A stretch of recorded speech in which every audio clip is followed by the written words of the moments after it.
This is Crazy Karen HOA. She said encroachment and smiled. Karen shouted that the HOA did not recognize my survey stakes and she would remove them herself. I do not care what you were told at move-in, she said, standing 3 feet from the bright orange stakes I had paid $200 to have placed by a licensed surveyor that morning. Her clipboard was tucked into a clear plastic sleeve, and she jabbed her finger at the stakes like they were a personal insult. I am Evelyn Jones, records custodian for the villas at Lakeview HOA, and those stakes mean nothing unless I approve the documentation. I held a spare post cap in my palm, the galvanized steel still cold from the hardware store bag.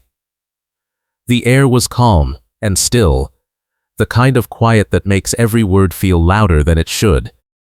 Madison, Wisconsin does not get many mornings like this in early spring, but today the silence made her voice cut like a blade. I work early mornings as an auto mechanic, and I had taken the day off to meet the surveyor and the fence contractor. I am saving for a down payment on a small cabin up north, the kind of place where I would not have to deal with HOA boards or compliance officers or women like Evelyn. The villas at Lakeview HOA is the kind of community where contractors get harassed like criminals, where work trucks get photographed and reported before they even unload a single tool. She stepped closer, her blazer buttoned tight despite the mild temperature. You were told at closing that all exterior modifications require pre-approval, she said. You were told that fence installation requires a site plan, an elevation drawing, and a materials disclosure form. You were told that survey stakes do not override HOA jurisdiction. I let her finish, then I pulled out my phone and opened the photos I had taken of the move-in packet. The packet says I can replace an existing fence as long as I match the height and style, I said. She waved her hand like she was swatting a fly. That document is outdated, she said. The current enforcement guidelines supersede any prior materials. I can provide you with a copy for $15 per page. I felt my jaw tighten. The fence I am replacing is falling apart, I said. The posts are rotted through, the panels are split, the gate does not close. She smiled, and it was not a friendly smile. Then you should have submitted your application 6 weeks ago, she said. You think this is petty, I think this is my purpose. I asked her what the application process would take. She said 6 to 8 weeks for initial review, another 2 weeks for board consideration, and up to 30 days for architectural committee approval. That is 4 months, I said. She shrugged. If you had planned ahead, it would not be a problem, she said. But since you have already placed stakes without approval, I am issuing a violation notice. The fine starts at $50 per day, and it resets every time you attempt to comply without proper authorization. I stared at her. You are fining me for survey stakes, I said. She nodded. Unauthorized ground disturbance, she said. It is in the guidelines. I will bury you in notices until you run out of printer ink, she said. And she turned and walked back toward her car, a white sedan with an HOA parking placard hanging from the rearview mirror. I called my fence contractor, a guy named Luis who had done work for 3 other neighbors in the development. He answered on the second ring. We have a problem, I said. I explained what Evelyn had just told me. He sighed. I have dealt with her before, he said. She called the county on me twice last year, claimed I did not have the right permits even though I had every permit stapled to my clipboard. She will make your life hell, man. I asked him if he could still do the job. He said he could, but he would need to see proof that I had HOA approval in writing, or he would not touch it. I do not need the hassle, he said. She has my number, and she will call me every day until I leave. I told him I understood, and I hung up. I went inside and pulled out the printed plat map page I had received during the title search when I bought the house. The map showed the property lines, the easements, and the setback requirements. My fence was going to sit exactly where the old fence had been, which was 5 feet inside my property line. The HOA rules said fences had to be set back at least 3 feet. I was in compliance. But Evelyn did not care about compliance. She cared about control. I took photos of the plat map, the survey stakes, the rotted fence posts, and the move-in packet. I uploaded everything to a folder on my laptop and labeled it evidence. Then I opened the HOA portal and tried to log in. The portal was down. A message on the screen said the system was undergoing maintenance and would be back online within 24 hours. I tried calling the management company. The receptionist said Evelyn was the point of contact for all compliance issues, and I would need to submit my questions in writing. I asked for the regional manager. She said the regional manager only handled escalated complaints, and I would need to go through Evelyn first. 2 days later, I received a certified letter. It was a violation notice on HOA letterhead. The notice said I had committed unauthorized ground disturbance by placing survey stakes without prior approval. The fine was $50 per day, retroactive to the day the stakes were placed. I was ordered to remove the stakes immediately and submit a formal application with a site plan, elevation drawings, and a materials list. The notice said failure to comply would result in a lien on my property. I called Evelyn. She answered on the 4th ring. "This fine is insane," I said. She said the fine was outlined in the guidelines, and I had been warned. I asked her how I was supposed to submit an application if the portal was down. She said I could submit a paper application by mail, along with a $50 processing fee. I asked her how long the review would take. She said 6 to 8 weeks, minimum. I told her I could not wait that long. My contractor had already ordered materials, and I had a narrow window to get the work done before I had to travel for a family emergency. She said that was not her problem. "You think this is petty, I think this is my purpose," she said. And she hung up. If you are enjoying this story, please hit the like button and subscribe for more wild HOA revenge tales where karma comes for the board members who deserve it most. I printed out the certified mail receipt, the violation notice, and the move-in packet. I added them to my evidence folder. Then I called an attorney who specialized in HOA disputes. Her name was Caroline, and she had helped a friend of mine fight a bogus landscaping fine 2 years earlier. She listened to my story and asked to see the documents. I scanned everything and emailed it to her. She called me back an hour later. "You are in the right," she said. "The move-in packet is a binding contract, and the HOA cannot unilaterally change the terms without a formal amendment process. The survey stakes are not a violation, and the fine is unenforceable. But here is the problem. Fighting this in court will cost you more than the fine, at least in the short term. My retainer alone is $1,500. I asked her what she recommended. She said I should document everything, respond to every notice in writing, and keep a clean paper trail. If Evelyn keeps escalating, we can file a complaint with the management company or take it to small claims court. But for now, stay calm and do not give her any ammunition. I went back outside and took more photos. I photographed the survey stakes from every angle. I photographed the rotted fence posts, the split panels, and the sagging gate. I photographed the plat map page and held it up next to the property line. I made sure every photo had a timestamp. Then I submitted a written response to the violation notice. I cited the move-in packet, the plat map, and the setback requirements. I requested a hearing with the board to dispute the fine. I sent the response by certified mail and kept the receipt.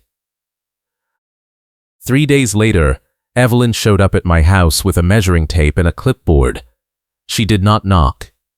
She walked straight into my front yard and started measuring the distance from the survey stakes to the property line. I opened the front door and stepped outside. "What are you doing?" I said. She did not look up. "Verifying compliance," she said. I told her the stakes were exactly where the surveyor placed them, and the surveyor was licensed by the state. She said the HOA did not recognize third-party surveys unless they were submitted with the application. I asked her if she had a right to be on my property without permission. She said the HOA bylaws granted her access to any exterior area for inspection purposes. I told her I did not consent to the inspection. She ignored me and kept measuring.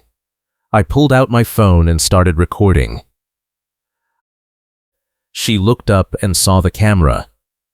"You are harassing me," she said. I said I was documenting an unauthorized entry. She said I was in violation of the recording consent statute. I said Wisconsin is a one-party consent state, and I was the one party. She glared at me, folded up the measuring tape, and walked back to her car. "You will regret this," she said. That night, I received an email from the management company. The email said my hearing request had been denied because I had failed to submit the required documentation. I replied and attached copies of everything I had sent by certified mail. The reply came back an hour later. "The portal is down, and Karen pretends that means my appeal does not exist." The email said all hearing requests must be submitted through the online portal, and paper submissions were not accepted during system maintenance. I called the management company and got the same receptionist. She said the portal would be back online soon, and I should resubmit my request once the system was restored. I asked her when that would be. She said she did not have an estimated timeline. I called Caroline again. "This is retaliation," I said. She agreed. "Keep documenting," she said. "If they deny you a hearing after you have submitted everything correctly, we can file a complaint with the state. But we need a clear pattern of obstruction." I asked her how long that would take. She said it could take months. I told her I did not have months. "I have a flight early tomorrow, and I cannot risk being blocked in my driveway," I said. She asked me what I meant. I explained that Evelyn had implied she could have my car towed if I did not comply with the violation notice. Caroline said that was illegal without a court order, but it did not mean Evelyn would not try.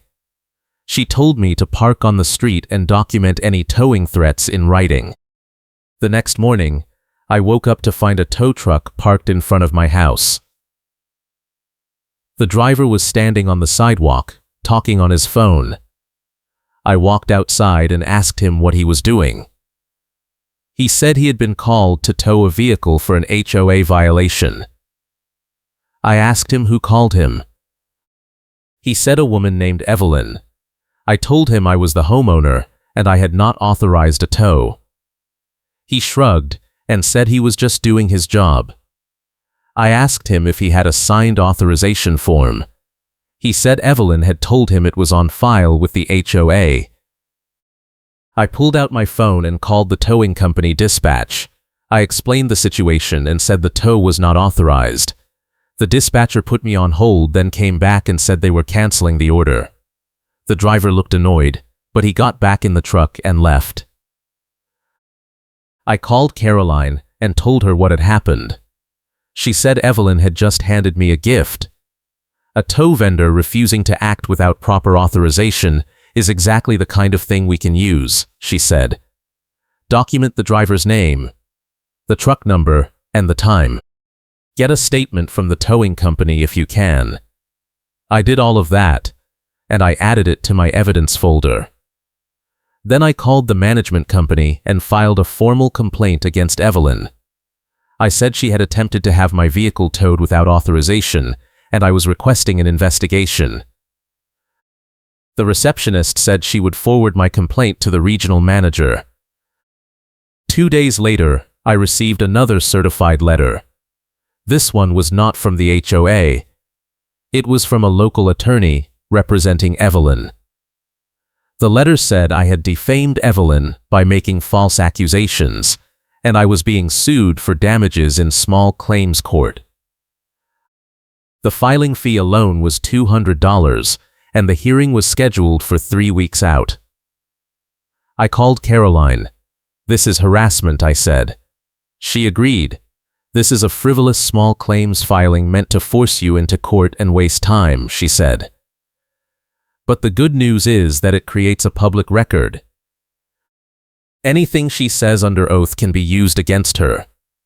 I asked her if I needed to hire her for the hearing. She said I could represent myself in small claims, but she would help me prepare. She told me to bring every piece of evidence I had and to stay calm no matter what Evelyn said. I spent the next 2 weeks gathering more evidence.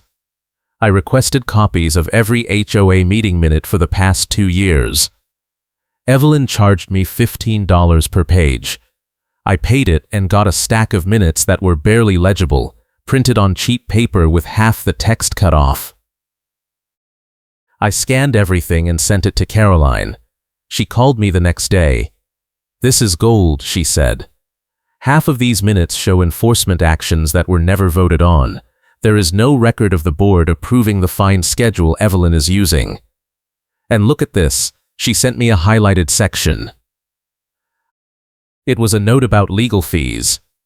The management company had billed the HOA for attorney consultations, but the invoices showed charges for work that was never authorized by the board. Someone was padding the bills, and Evelyn was signing off on them without oversight. I asked Caroline what that meant. "It means Evelyn has been approving expenses without board authorization," she said. "That is a breach of fiduciary duty. If we can prove it, the management company is liable, and Evelyn could be removed from her position." I asked her how we prove it. She said I needed to get the actual invoices, not just the meeting minutes. I called the management company and requested copies of all attorney invoices for the past year. The receptionist said that information was confidential. I said I was a homeowner and I had a right to inspect HOA financial records. She put me on hold, then came back and said I would need to submit a written request. I submitted the request that afternoon. A week later, I received a response. The management company said they would provide the invoices, but they were charging me $25 per page. I calculated the cost. If they had billed for attorney consultations every month, I was looking at over $1,000 just to get the records. I called Caroline. "This is obstruction," I said. She agreed. "But here is the thing," she said. "You do not need to pay for the records right now. You just need to document that they are blocking access. That is enough to include in a complaint to the state." The small claims hearing was 2 days away. I printed out every piece of evidence I had. I organized it into a tabbed binder with sections for violation notices, certified mail receipts, photos, meeting minutes, and towing documentation. I practiced my statement in front of the mirror. I kept it simple. Evelyn Jones has abused her authority as HOA records custodian. She has issued baseless fines, blocked my access to records, and attempted to have my vehicle towed without authorization. I have complied with every HOA rule, and I have documentation to prove it. I am asking the court to dismiss her defamation claim and to order the HOA to cease retaliation. The night before the hearing, I got a call from a neighbor. His name was Marcus, and he worked as a security guard for the neighborhood association. He said he needed to talk to me. I invited him over, and he showed up 10 minutes later. He looked nervous. "I need to tell you something," he said. "Evelyn has been asking me to report on you. She wants me to document every time you come and go, every time a contractor shows up, every time you have visitors. She said it was for compliance purposes, but I know what it really is. She is building a case to make your life miserable. I asked him if he had reported anything. He shook his head. I told her I was not doing it, he said. I am tired of being used as muscle.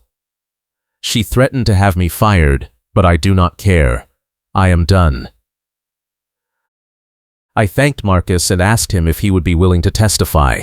He said he would. I added his statement to my binder. Then I called Caroline and told her what Marcus had said.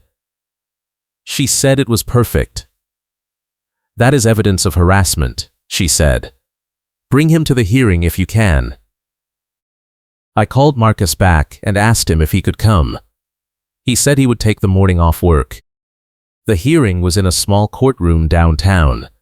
Evelyn showed up with her attorney, a man in a gray suit who looked bored. I sat at the plaintiff table with Marcus beside me. The judge called the case, and Evelyn's attorney stood up. He said I had made defamatory statements about Evelyn by accusing her of abusing her authority. He said Evelyn had followed all HOA procedures, and I was simply upset about being held accountable for violations. He said I owed Evelyn an apology and damages. The judge asked me to respond. I stood up and opened my binder. I walked the judge through the timeline. I showed him the move-in packet, the violation notices, the certified mail receipts, the photos, and the towing documentation. I showed him the meeting minutes with the unauthorized legal fees. I showed him Marcus's written statement. Then I said, Evelyn Jones has not followed HOA procedures. She has ignored binding contract terms, issued fines without board approval, and attempted to have my vehicle towed without authorization. This lawsuit is retaliation, and I am asking the court to dismiss it. The judge looked at Evelyn. He asked her if she had documentation showing the fines were authorized. She fumbled with her clipboard and pulled out a printed copy of the enforcement guidelines. She said the guidelines had been in effect for 2 years. The judge asked her if the guidelines had been approved by the board. She hesitated. They were approved by the compliance committee, she said. The judge asked her if the compliance committee had the authority to set fines without a board vote. She did not answer. The judge flipped through my binder. He stopped at the meeting minutes. He read the section about the legal fees. He looked at Evelyn's attorney. Are you aware that your firm has been billing the HOA for work that was not authorized by the board? He asked. The attorney looked confused. I do not have access to those records, he said. The judge said, well, someone needs to look into that. The judge dismissed the defamation claim. He said there was no evidence that I had made false statements, and he found that Evelyn had abused her authority. He ordered the HOA to cease all enforcement actions against me until a proper review could be conducted. He also ordered the management company to provide me with copies of all attorney invoices at no charge. Evelyn looked like she had been slapped. Her attorney gathered his papers and left without a word. I thanked the judge and walked out with Marcus. He shook my hand. You did it, man, he said. I told him I could not have done it without him. But the fight was not over. The judge's order only stopped the enforcement actions. It did not fix the bigger problem. Evelyn was still the records custodian, and the management company was still in control. I needed to go higher. I called the management company regional supervisor and asked for a meeting. The receptionist said the supervisor did not take meetings without an appointment. I said I had a court order and documented evidence of financial misconduct, and I was requesting an audit. She put me on hold for 3 minutes, then came back and said the supervisor would see me the next day. The supervisor's office was in a bland corporate building on the edge of town. Her name was Patricia, and she was a woman in her 50s with reading glasses on a chain. She listened to my story without interrupting. I showed her the binder, the court order, and the meeting minutes with the unauthorized legal fees. She took notes. When I finished, she closed the binder and looked at me. "This is serious," she said. "If what you are saying is true, we have a compliance problem and a financial problem. I am going to launch an internal audit, and I am going to suspend Evelyn pending the results." I asked her how long the audit would take. She said 2 to 3 weeks. I asked her what would happen to the fines. She said they would be frozen until the audit was complete. I left the meeting feeling cautiously optimistic. But I knew Evelyn would not go quietly. 2 days later, I got a call from Luis, my fence contractor. He said Evelyn had called him and told him the HOA was filing an injunction to stop any work on my property. She said if he showed up, he would be arrested for trespassing. Luis said he was not going to take the risk. I told him I had a court order that stopped all enforcement actions. He said he did not care. "I am not getting dragged into court over a fence," he said, and he hung up. I called Patricia and told her what Evelyn had done. She said Evelyn was not authorized to file an injunction, and if she had contacted my contractor, it was a violation of the suspension order. She said she would handle it. An hour later, I got a call from Luis. He said he had just received a call from the management company telling him to ignore Evelyn and proceed with the work. He said he would be out the next day with his crew. The next morning, Luis showed up with 2 workers and a truck full of fence panels. They started pulling out the rotted posts and digging new holes. I stood on the porch and watched. Halfway through the morning, a white sedan pulled up. Evelyn got out. She marched across the yard and stopped in front of Luis. "You do not have authorization to be here," she said. Luis did not look up. "I have authorization from the homeowner and the management company," he said. Evelyn pulled out her phone and started taking photos. "I am documenting this trespass," she said. Luis ignored her and kept working. She turned to me. "You are going to regret this," she said. "You think you won, but I am not done with you." I said I let her threaten a lien because that threat would look terrible on the record. She froze. Her face went red.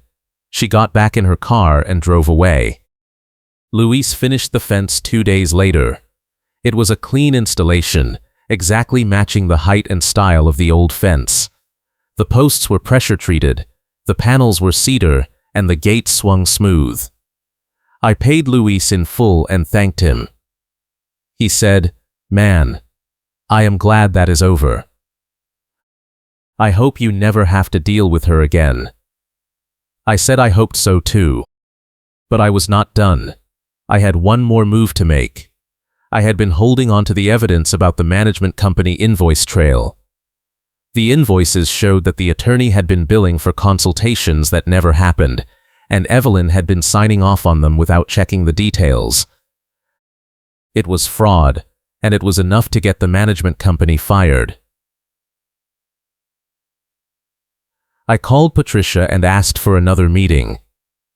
She said the audit was almost complete and she would have results soon. I told her I had additional evidence she needed to see. She said to bring it to her office that afternoon. I walked into Patricia's office with a manila folder. Inside were printed copies of every invoice, cross-referenced with the meeting minutes. I showed her where the dates did not match, where the billing codes were inconsistent, and where the charges had been inflated. She went pale. "This is worse than I thought," she said. "If the board finds out we have been overbilling them, we could lose the contract." I said, "That is exactly what should happen." She asked me what I wanted. I said I wanted the management company to issue a public correction, to refund every bogus fee, and to fire Evelyn. She said she would take it to the board. The board met 2 days later. I was not invited, but Marcus was there. He called me afterward and told me what happened. Patricia presented the audit results. The board was furious. They voted unanimously to terminate the management company contract, effective immediately. They also voted to remove Evelyn from her position and to ban her from holding any HOA office in the future. The HOA sent a correction email retracting the smear, and Karen was ordered to stop contacting the narrator directly. Marcus said Evelyn tried to argue, but the board shut her down. One of the board members said, "You think this is petty? I think this is my purpose." She quoted Evelyn's own words back at her. The room erupted in laughter. Evelyn stormed out. The board hired an interim manager to oversee operations until they could find a new management company. The interim manager froze all enforcement actions and launched a review of every fine issued in the past year. 3 weeks later, I received a refund check for every dollar I had been charged, plus interest. I also received a formal apology letter from the board. The letter said the HOA had failed to protect homeowners from abusive enforcement practices, and they were committed to making changes. I ran into Marcus at the clubhouse a few weeks later. He said the neighborhood felt different. People were not afraid to talk to contractors anymore. The new interim manager was approachable and professional. The board had even started a task force to rewrite the enforcement guidelines. Marcus said it felt like the community was finally healing. I told him I appreciated everything he had done. He said, "Man, you did the hard part. You stood up when no one else would." I went home and stood in my backyard. The new fence looked great. The posts were solid, the panels were straight, and the gate closed with a satisfying click. I thought about Evelyn and wondered if she had learned anything. Probably not. People like her never do. But at least she could not hurt anyone else in this neighborhood. I pulled out my phone and took a photo of the fence. I sent it to Caroline with a message. "We won." She replied with a thumbs-up emoji and a note. "You did good. Keep those records forever." I sat on my back porch and watched the sun set over the fence line. The air was calm and still, the same quiet I had felt the morning Evelyn first showed up with her clipboard. But this time, the quiet felt peaceful. I had fought the fight, kept the receipts, and won. The cabin up north was still waiting, and the down payment fund was intact. Evelyn was gone, the management company was fired, and the board was finally taking responsibility. It was not a perfect ending, but it was a satisfying one. Thanks for watching.